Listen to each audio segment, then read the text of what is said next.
Assalamualaikum warahmatullahi wabarakatuh. Tanah ini tanah wakaf yang memberikannya hamba Allah. Rumah ini dari mulai semennya, batu bata, ongkos tukangnya, kacanya, kosennya, pintunya, lampunya, ngecornya juga dari hamba Allah. Akan diisi oleh anak-anak kita. Dari manapun berada, mereka akan gratis menghafal Quran. Dari mana makannya, pakaiannya, tempat tinggalnya, dari mana itu semua? Mari kita support. Nama programnya Orang Tua Asuh. Jadilah kita menjadi orang tua asuh, karena itu nanti akan menerangi alam barzah kubur kita. Mereka nanti akan melanjutkan dakwah Islam ini. Kita semua hari ini akan mati menghadap Allah Subhanahu wa taala. Mereka nanti akan menjadi ujung tombak dakwah penyiaran Islam di seluruh negeri. Bisa kita support program Orang Tua Asuh ini dengan mentransfer ke Bank Riau Kepri Syariah 820216665. BRI Syariah atau BSI 6-nya 9 kali 66666666 atas nama Yayasan Tabung Wakaf Umat.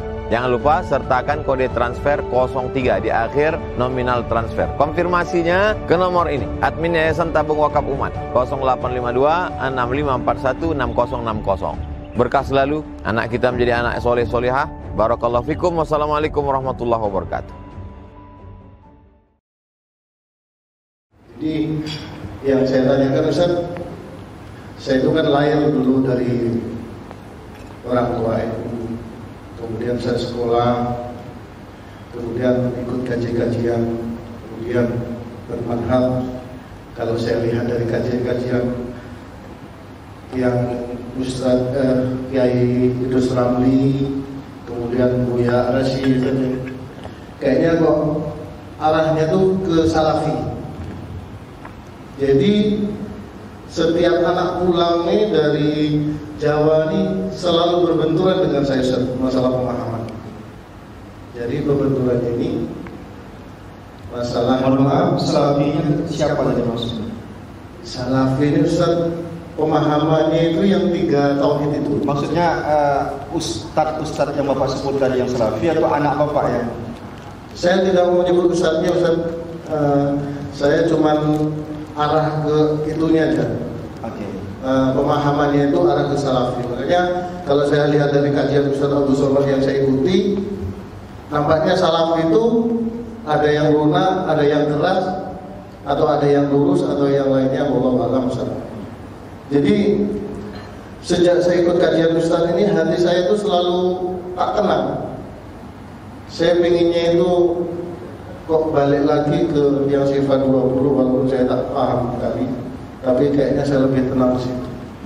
Cuman dari ceramah-ceramah yang Ustaz Razi sampaikan, Ustaz Idrus Ramli sampaikan, saya itu ada ketakutan sendiri bagaimana dengan masa depan anak saya dengan pemahaman itu Ustaz. Jadi untuk sekarang ini anak-anak itu masih sekolah di situ. Waktu saya masih aktif di yayasan itu memang luar biasa kerasnya, tapi alhamdulillah setelah Ustadz Abdul Somad keluar memberi pencerahan ini, beliau ini udah agak lunak semua. Baik, makasih. Jadi pertanyaannya bagaimana menyikapi saya ini Ustadz pemahaman ini? Baik. Anak Bapak masih di sana ya? Masih Ustadz. Apa nama sekolahnya Pak? Dia sekarang di Mat Ali Anur. Apa namanya? Mat Ali Anur di Solo. Terima kasih Pak, dipahami. Terima kasih. Assalamualaikum warahmatullahi wabarakatuh. Ada sahabat saya ketua masjid di Panam, dimasukkannya anaknya ke sekolah salafi yang mau dicarinya Quran supaya anaknya menghafal Quran. Hafalannya bagus Pak Ustadz. Suatu ketika ditariknya anaknya ini keluar. Saya tanya kenapa? Karena waktu dia libur pulang ke rumah, anaknya ini ngomong, ya ternyata NU Muhammadiyah itu sesat. Saya datang ke pondok itu, saya tarik anak saya Pak Ustadz. Kenapa Pak?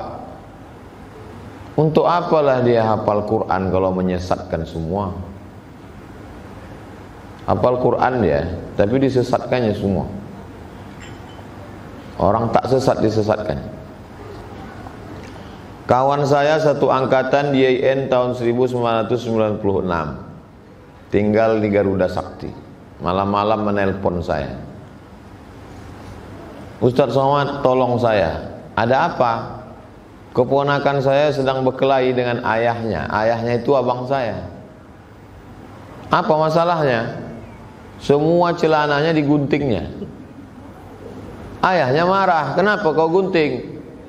Karena yang di bawah mata kaki masuk neraka. Tapi yang mengumpuli celana itu aku. Tolong lupa Ustaz. Saya bilang ini tak bisa. Karena masing-masing kau tariklah keponakanmu itu tinggal di rumahmu.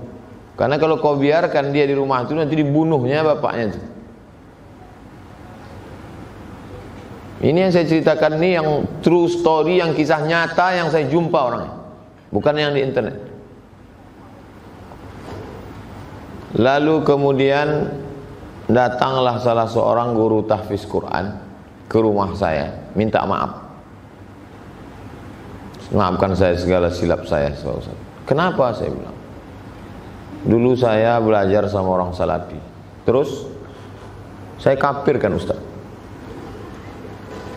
Tahun 2014 Ustaz ini masih kafir bagi saya.